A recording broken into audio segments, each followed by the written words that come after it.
আসসালামু আলাইকুম, আমি ইসরাফিল। তারপর আর দেখা হয়নি। দেখা না হতে হতে আমরা ভাবি একদিন হয়তো ভুলে যাব, ভুলে যেতে যেতে মনে পড়াও বন্ধ হয়ে যাবে। কিন্তু সত্যিটা কি তাই? আজও কি ভুলতে পেরেছেন আপনি? ভালোবাসায় দুজন থাকে ঠিকই, কিন্তু ভুলে যায় সাধারণত একজনই। আরেকজন থেকে যায় হঠাৎ কোনো গান, কোনো রাস্তা, কোনো বিকেলে অকারণে থমকে যাওয়া হৃদয় নিয়ে। ভুলে যাওয়া সবার ভাগ্যে জোটে না।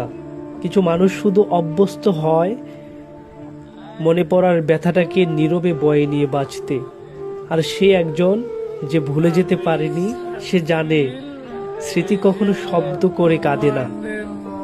নীরবে বসে থেকে বুকের ভিতর ধীরে ধীরে ভেঙে দেয় সব কিছু।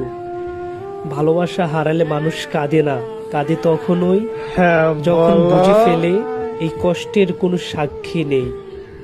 কিছু নাম আর উচ্চারণ করা হয় না, কিন্তু তারা প্রতিদিন হৃদয়ের গভীরে হাজিরা দেয়। ভালোবাসা শেষ হয়ে যায় না কখনো, শেষ হয়ে যায় শুধু একসাথে থাকার অধিকারটা।